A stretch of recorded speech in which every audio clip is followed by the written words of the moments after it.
Assalamualaikum semuanya. Semoga kalian semua dalam keadaan sehat dan dilancarkan rezekinya. Amin ya robbal alamin. Di suatu pagi yang cerah, Abu Nawas jalan-jalan keliling kota sambil menghirup udara segar. Wajah ceria dan bahagia tampak jelas di raut mukanya.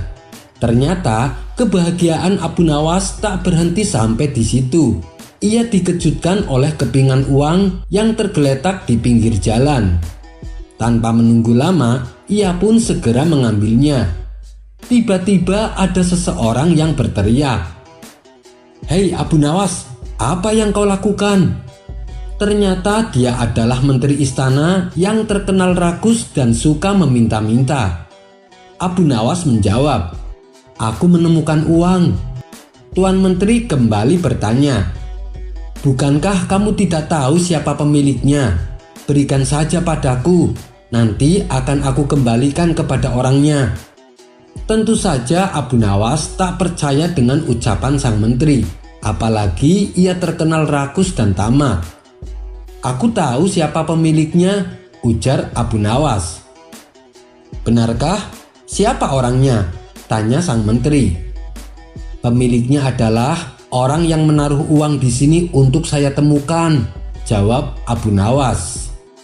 Mendengar itu, sang menteri hanya bisa terdiam. Lalu Abu Nawas pun pergi meninggalkannya. Kemudian dengan uang yang ditemukannya, Abu Nawas pergi ke pasar untuk membeli sepotong daging kambing. Tanpa ia sadari, ternyata sang menteri terus memperhatikannya. Melihat Abu Nawas membeli sepotong daging, muncullah sifat rakusnya. "Akan aku datangi rumahnya, biar aku bisa ikutan makan enak," pikir sang menteri.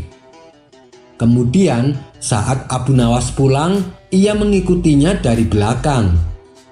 Setibanya di rumah, Abu Nawas segera memasak daging yang baru dibelinya dari pasar. Di saat itulah Tuan Menteri mengetuk pintu rumah Abu Nawas. "Assalamualaikum Abu Nawas," kata sang menteri. Abu Nawas pun membukakan pintu sambil menjawab salamnya. "Waalaikumsalam." "Wahai Abu Nawas, apa kabarmu? Boleh saya masuk?" tanya Tuan Menteri berbahasa basi. "Oh, mari silakan masuk Tuan Menteri," jawab Abu Nawas. Awalnya Abu Nawas sempat heran kenapa dia mendatangi rumahnya. Setelah dipersilahkan duduk, Tuan Menteri berkata, "Kau sedang masak apa Abu Nawas? Dari luar aromanya sangat menggoda." Disinilah Abu Nawas baru mengetahui bahwa kedatangan Tuan Menteri hanya untuk meminta makanan. Maka terbesit di benaknya untuk mengerjai menteri yang rakus tersebut. "Oh ini, aku sedang masak daging," jelas Abu Nawas. "Wah, pantesan aromanya sangat lezat. Untuk siapa hidangan itu?" tanya sang menteri kembali. "Untuk yang paling terhormat dan paling mulia di kota ini," jawab Abu Nawas. Mendengar itu, sang menteri berpikir bahwa dialah orang yang dimaksud. Ia pun memutuskan untuk menunggu sampai makanannya matang. Akan tetapi, apa yang diharapkan berubah menjadi kekecewaan. Pasalnya Abu Nawas justru memberikan daging tersebut kepada kucing peliharaannya, dan sebagiannya lagi ia makan sendiri. "Hei Abu Nawas, kenapa diberikan kepada kucing? Bukankah tadi kau mengatakan bahwa makanannya untuk orang yang paling mulia dan yang paling terhormat di kota ini?" tanya sang menteri emosi. "Iya, betul sekali. Kucingku ini sangat mulia dan terhormat," jawab Abu Nawas. Tak terima dirinya disamakan dengan kucing, sang menteri pun bertambah emosi. "Kau menghina aku Abu Nawas. Jangan samakan aku dengan kucingmu yang jelek itu," bentak sang menteri. "Maaf Tuan Menteri, Anda jangan salah paham. Aku sama sekali tidak menyamakan Anda dengan kucing. Justru menurutku kucing ini lebih mulia dan terhormat.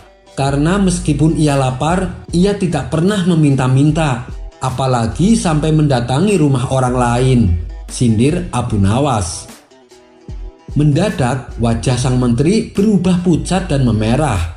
Ia pun pergi dari rumah Abu Nawas dengan menahan perasaan malu. Kisah selanjutnya. Suatu kali Baginda Raja kedatangan 2 orang tamu. Mereka berdua adalah seorang raja dari negeri tetangga. Pertemuan ketiga raja tersebut membahas mengenai kerjasama tentang perdagangan. Setelah perbincangan yang serius selesai, tibalah waktunya obrolan santai. Kalian tahu tidak, saya mempunyai prajurit yang sangat pemberani. Mungkin prajurit kalian tidak ada yang sepemberani prajurit saya, ujar raja pertama. Baginda Raja dan raja kedua pun penasaran. Mereka berdua lalu bertanya kepada raja pertama, "Memangnya prajurit Anda sehebat apa?" Raja pertama menjawab, "Prajurit saya, dia berani berenang di tengah kerumunan buaya yang sedang lapar dan dia berhasil selamat." "Oh, kalau cuma itu sih, prajurit saya juga tidak kalah berani," timpal raja kedua. "Aku pernah menyuruh prajuritku bertarung melawan 8 ekor singa, di mana ke-8 ekor singa tersebut sedang kelaparan. Dia bertarung dengan tangan kosong dan dia berhasil menang. Sedangkan ke-8 ekor singa tersebut mati mengenaskan," balas raja kedua tak mau kalah. "Lalu bagaimana dengan Baginda Raja? Apakah Baginda Raja punya prajurit yang pemberani?" tanya kedua raja tersebut kepada Baginda Raja. Sesaat Baginda Raja berpikir keras, jawaban apa yang harus ia berikan. Ia tak mungkin mengarang cerita bohong, karena Baginda Raja memang tak punya prajurit yang terbilang nekat dan pemberani seperti prajuritnya kedua tamu raja tersebut. Tapi ia juga gengsi kalau prajuritnya dibilang penakut. Akhirnya terlintas di benak Baginda sosok Abu Nawas. "Saya punya seseorang yang sangat pemberani. Padahal ia bukan prajurit terlatih, apalagi ahli perang," jawab Baginda Raja. Kedua tamu raja itu pun heran dan kagum. "Betulkah? Siapa dia?" tanya mereka berdua penasaran. "Dia adalah Abu Nawas. Sebagai buktinya saya akan panggil dia kemari," balas Baginda Raja. Kemudian Baginda Raja memerintahkan beberapa pengawal untuk memanggil Abu Nawas. Singkat cerita, sampailah Abu Nawas ke istana. Begitu memasuki aula kerajaan, Abu Nawas kaget. Ternyata Baginda Raja sedang menerima 2 tamu raja dari negeri tetangga. "Wahai Abu Nawas, kemarilah," titah Baginda Raja. Abu Nawas pun segera mendekat dan memberi salam hormat kepada rajanya. "Ampun Paduka yang mulia, apa Paduka tidak salah memanggil saya? Padahal Paduka sedang menerima tamu kehormatan," ucap Abu Nawas. "Tidak Abu Nawas, memang saya sengaja mengundangmu kemari," balas Baginda Raja. "Begini Abu Nawas, saya ada tugas penting untukmu dan kamu tidak boleh menolak perintah saya," tugas Baginda Raja.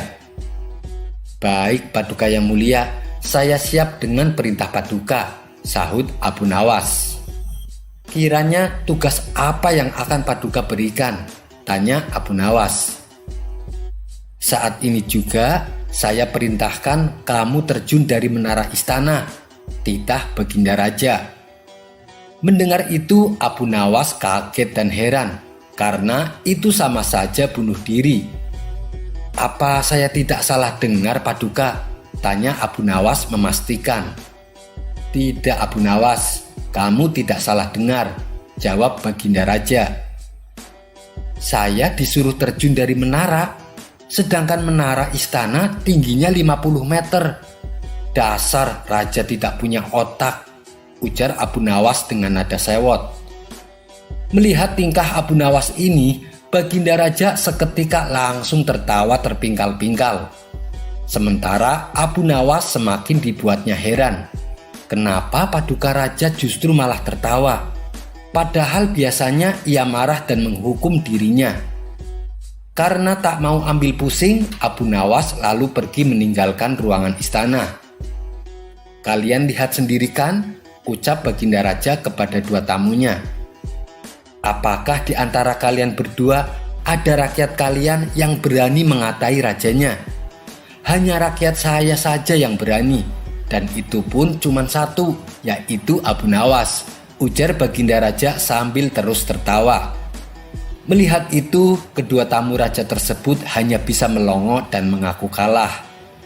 Sekian dulu perjumpaan kita kali ini. Sampai bertemu lagi di kisah selanjutnya. Terima kasih yang sudah subscribe dan setia menonton channel ini. Kisah selanjutnya. Suatu hari, saat Abu Nawas sedang duduk di depan rumah, tiba-tiba datang seorang wanita mengadukan nasibnya kepada Abu Nawas. Dengan menangis terisak, si wanita menceritakan masalahnya. "Suamiku dipenjara, Tuan Abu, padahal dia tidak melakukan kesalahan," ucap si wanita. "Memangnya kenapa suami ibu sampai dipenjara?" tanya Abu Nawas. "Suamiku petani yang miskin, tapi oleh menteri istana dia disuruh membayar penuh pajaknya. Tentu saja kami tidak mampu. Lalu suamiku meminta keringanan supaya bayarnya setengah saja, tapi sang menteri menolaknya. Ia malah menuduh kalau suamiku menentang perintah raja. Akhirnya suamiku dimasukkan ke dalam penjara," kata si wanita menjelaskan. "Jadi itu masalahnya. Baiklah ibu, saya akan membantu supaya suami ibu dibebaskan dari penjara," balas Abu Nawas. Maka Abu Nawas pun membuat siasat supaya dirinya bisa bertemu dengan Baginda Raja untuk mengadukan masalah ini. Pada esok harinya, Abu Nawas sengaja membuat gaduh kota Baghdad dengan ucapannya. Baik di pasar maupun di dalam keramaian, ia selalu meneriakkan kata-kata yang sama. "Hai kalian yang suka menyuruh orang sholat, ketahuilah perbuatanmu itu salah dan berdosa. Dan ketahuilah, mendoakan orang mati itu perbuatan jahat dan sesat." Akibat perkataannya ini tentu saja membuat masyarakat menjadi geram. Ada pula yang menganggap bahwa Abu Nawas sudah gila. Pernah ada salah satu warga yang menghardik Abu Nawas. "Hei Abu Nawas, justru kamu yang sesat dan gila. Jangan pengaruhi orang untuk mengikuti ajaranmu." Namun Abu Nawas hanya tersenyum dan pergi meninggalkannya. Begitulah seterusnya. Ia terus menggaungkan ucapannya dimanapun tempat, dimanapun ia berada. Karena sudah jengkel dengan ulah Abu Nawas ini, para warga sepakat untuk menangkap Abu Nawas dan dibawanya ke istana. Pada esok harinya, saat Abu Nawas berada di pasar dan hendak melakukan aksinya, orang-orang langsung menangkapnya. Kemudian dengan tangan terikat, Abu Nawas dibawa ke istana untuk dihadapkan kepada Baginda Raja. Melihat ramai orang berkumpul, Baginda Raja pun bertanya, "Ada apa ini? Kenapa kalian mengikat tangan Abu Nawas?" tanya Baginda Raja. Mereka pun lalu menceritakan perbuatan Abu Nawas yang telah membuat gaduh masyarakat. Mendengar pengaduan mereka, Baginda Raja pun langsung naik pitam. "Hei Abu Nawas, benar kamu berkata demikian?" tanya Baginda Raja emosi. "Benar Paduka Yang Mulia," jawab Abu Nawas seolah tak bersalah. "Kurang ajar kamu telah melukai hati umat Islam dan kamu harus dihukum dengan berat," bentak Baginda Raja. "Memangnya salah saya apa Paduka? Bukankah perkataanku itu benar?" protes Abu Nawas. "Jelas salah dan kamu pantas dihukum mati," balas Baginda Raja. "Coba Paduka tunjukkan di mana letak kesalahan perkataan saya," tanya Abu Nawas berkilah. "Bukankah kamu mengatakan menyuruh orang sholat itu perbuatan dosa? Sedangkan sholat itu kewajiban umat muslim. Bahkan ketika kita bekerja pun, ketika waktu sholat tiba, kita harus meninggalkan pekerjaan untuk menunaikan sholat. Dan orang-orang yang mengumandangkan azan, mereka itu mengingatkan kita dan menyuruh kita untuk sholat. Dengan perkataanmu itu, secara tidak langsung kamu menuduh mereka yang azan adalah perbuatan dosa, jawab Baginda Raja bertambah emosi. Sabar dulu Paduka yang mulia, yang saya katakan menyuruh orang sholat, bukan menyuruh orang untuk sholat. Bukankah berdosa menyuruh orang sholat? Kalau mau menyuruh orang sholat, tunggulah sebentar hingga orang tersebut selesai sholatnya, ujar Abu Nawas menjelaskan. Oh, begitu. Lalu bagaimana dengan ucapanmu yang mengatakan mendoakan orang mati itu perbuatan sesat dan jahat? Bukankah kewajiban kita sesama muslim untuk mendoakan orang mati supaya diberi ampunan dan diterima amal ibadahnya? Tapi kamu menganggap itu perbuatan jahat dan sesat. Justru itu adalah perbuatan baik yang bernilai ibadah Abu Nawas, ujar Baginda Raja. Begini Paduka yang mulia, yang saya katakan mendoakan orang mati, bukan mendoakan orang yang sudah mati. Apakah dibenarkan mendoakan seseorang mati? Lebih baik kita mendoakan yang baik-baik saja Paduka. Misalnya mendoakan orang supaya sehat, mendoakan orang supaya diberi rizki yang halal. Jadi di mana letak kesalahan ucapan saya? Coba Paduka Raja tunjukkan, balas Abu Nawas. Seketika Baginda Raja langsung terdiam. Ia mulai merenungi ucapan Abu Nawas. Ya, kamu benar, tidak ada yang salah dengan perkataanmu. Tapi apa maksudmu berkata demikian di hadapan orang-orang? Tanya Baginda Raja.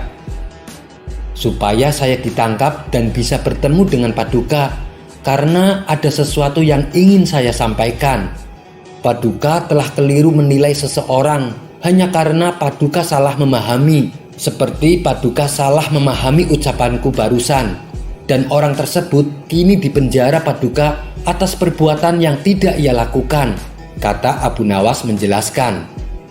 Mendengar itu, Baginda Raja langsung terkejut.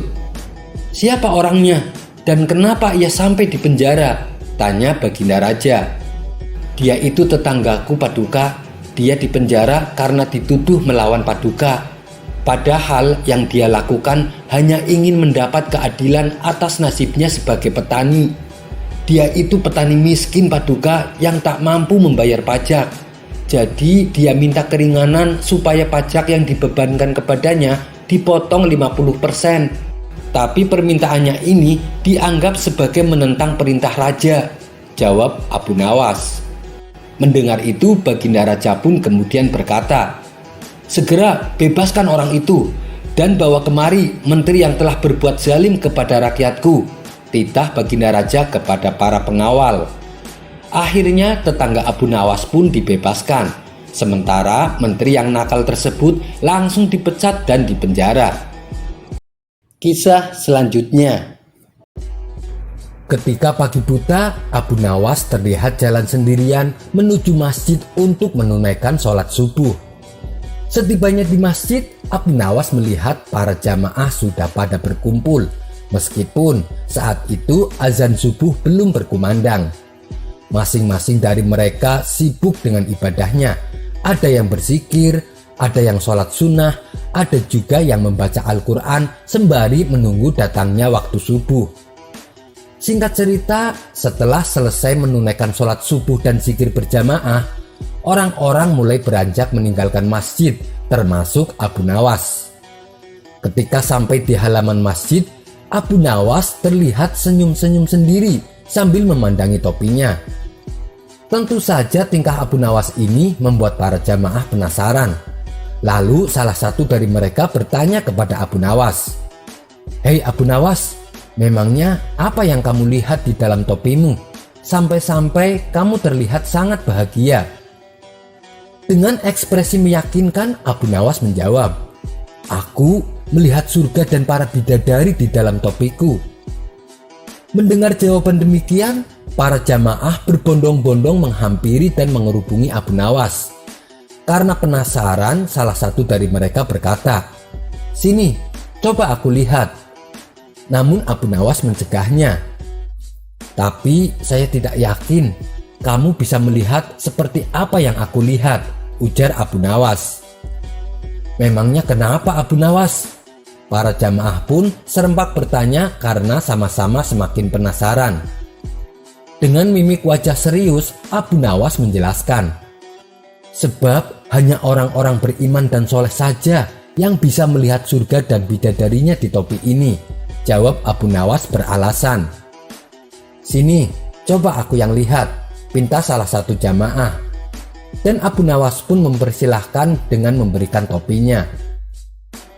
Orang tersebut segera melihat ke dalam topi, lalu sejenak menatap ke arah Abu Nawas, kemudian menengok ke orang di sekelilingnya dan berkata, benar, aku melihat surga dan bidadari.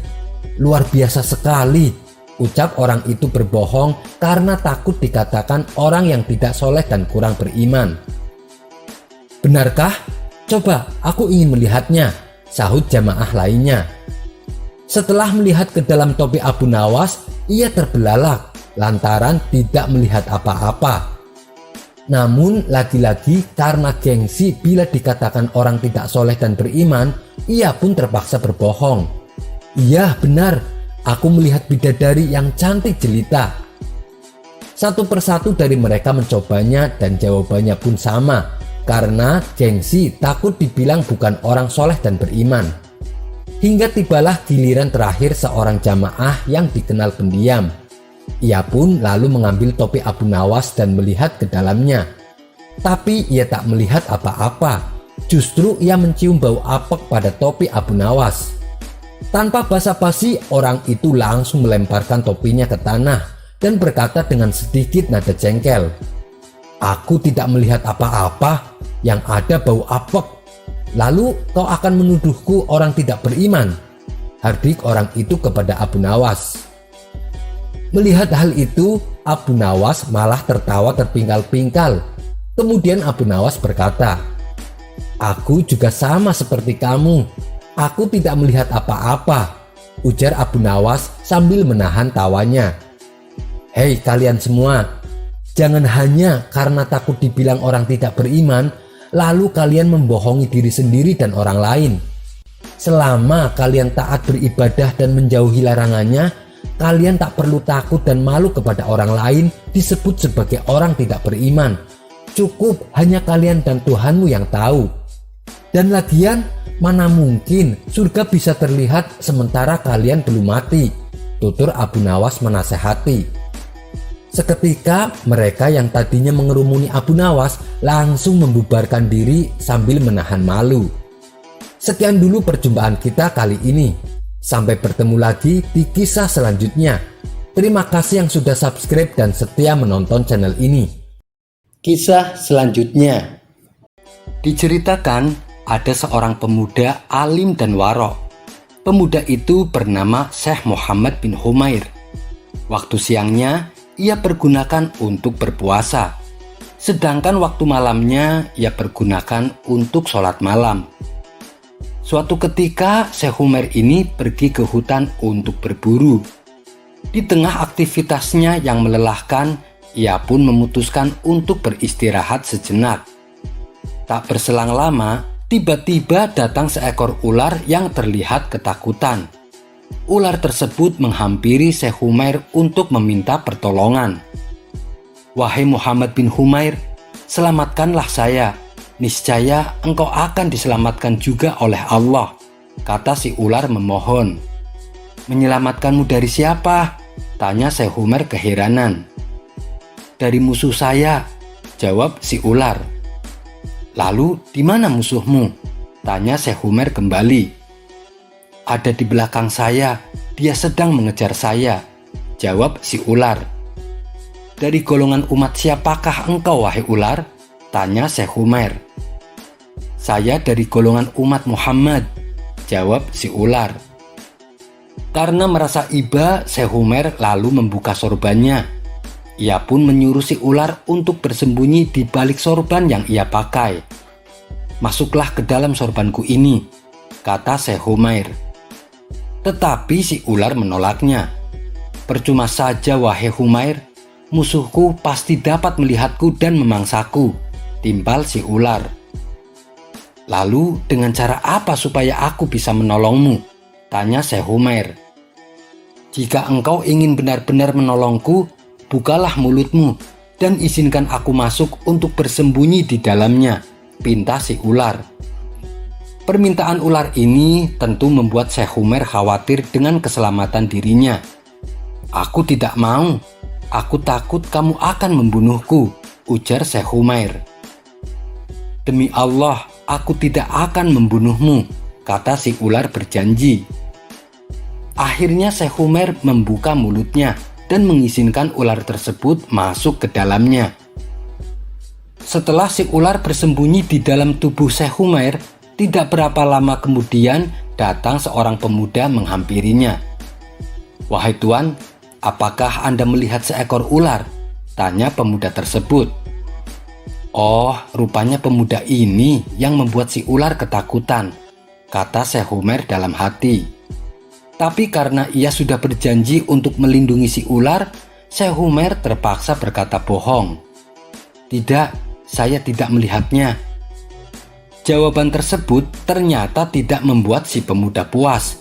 Ia tetap berdiri di hadapan Syekh Umair sambil mengamati di sekelilingnya. Setelah dirasa tidak menemukan ular yang dicarinya, si pemuda lantas meninggalkan tempat tersebut. Seiring kepergian si pemuda, Syekh Umair segera beristighfar 100 kali atas perkataan bohongnya. Lalu ia berkata kepada si ular yang berada di dalam tubuhnya, "Wahai ular, musuhmu sudah pergi. Engkau sudah aman sekarang. Keluarlah dari tubuhku," kata Syekh Umair. Tapi di luar dugaan, ternyata si ular menolaknya. Ia bahkan mengancam Syekh Umair. "Aku tidak mau keluar dari tubuhmu. Sekarang aku beri engkau 2 pilihan. Hatimu akan kurusak atau hatimu akan kulubangi," ancam si ular. "Maha suci Allah, di manakah janjimu wahai ular? Kemanakah sumpahmu sehingga engkau begitu cepat melupakannya?" ujar Syekh Umair. "Yang aku tahu, aku tidak akan pernah melupakan permusuhan antara aku dan nenek moyangmu, yaitu Nabi Adam. Lalu bagaimana mungkin aku akan menolong keturunannya?" kata si ular mengejek. "Jadi engkau akan membunuhku?" tanya Syekh Umair. "Ya, aku akan membunuhmu," balas si ular. "Kalau begitu, aku ada permintaan terakhir sebelum engkau membunuhku. Izinkan aku berjalan sampai ke lereng pegunungan. Setelah sampai di tempat itu, silahkan engkau membunuhku," pinta Syekh Umair. "Baiklah, aku turuti permintaanmu," ucap si ular. Syekh Umair pun lalu berjalan menuju ke lereng gunung. Sesampainya di sana, ia lalu memanjatkan doa memohon pertolongan kepada Allah. Tidak berapa lama, datang seorang lelaki misterius. Wajahnya bercahaya dan baunya sangat harum. Lelaki tersebut menghampiri Syekh Umair dan berkata, "Apa yang membuat raut wajahmu terlihat gelisah, wahai Umair?" Syekh Umair menjawab, "Musuhku telah menzolimiku." Lelaki tersebut bertanya kembali, "Lalu di manakah musuhmu?" Syekh Umair menjawab, "Dia ada di dalam perutku." Lelaki misterius itu lalu menyuruh Syekh Umair untuk membuka mulutnya. Setelah mulutnya terbuka, lelaki tersebut segera memasukkan sesuatu seperti biji buah zaitun yang berwarna hijau. "Kunyah dan telanlah," perintah lelaki misterius. Syekh Umair menuruti perintahnya. Ia mengunyah dan menelannya, sehingga perutnya merasakan perih dan mual. Tiba-tiba, ular yang berada di dalam perutnya keluar melalui mulutnya dalam keadaan terpotong-potong. Lalu Syekh Umair bertanya kepada lelaki di hadapannya, "Siapakah Anda sebenarnya?" Lelaki misterius itu balik bertanya, "Apakah engkau benar-benar tidak tahu siapa aku?" Syekh Umair menjawab, "Sungguh saya tidak tahu." Lelaki tersebut lalu berkata, "Wahai Muhammad bin Umair, ketahuilah, tatkala engkau berdoa kepada Allah dan memohon pertolongan, semua para malaikat di langit menghadap kepada Allah agar diizinkan untuk menolongmu. Dan saya adalah malaikat yang paling terkenal di langit keempat yang ditunjuk oleh Allah. Allah lalu memerintahkan saya untuk pergi ke surga dan mengambil daun hijau untuk menolongmu. Kemudian lelaki misterius tersebut melanjutkan tuturnya mengenai iblis. Jika iblis membuat kebaikan, dia tetap menjadi pembuat yang keburukan. Bahkan jika perbuatannya hilang darinya, dia tetap tidak ditempatkan di sisi Allah yang Maha Kuasa. Syekh Umair akhirnya mengerti bahwa ular yang ia tolong sejatinya adalah iblis yang menyamar, sedangkan pemuda yang mengejar ular tersebut adalah malaikat. Kisah ini terdapat dalam kitab Irsyadul Ibad yang diceritakan oleh Imam Zainuddin bin Abdul Aziz Al-Malibari. Wallahu a'lam bishawab. Sekian dulu perjumpaan kita kali ini. Sampai bertemu lagi di kisah selanjutnya. Terima kasih yang sudah subscribe dan setia menonton channel ini. Wassalamualaikum warahmatullahi wabarakatuh.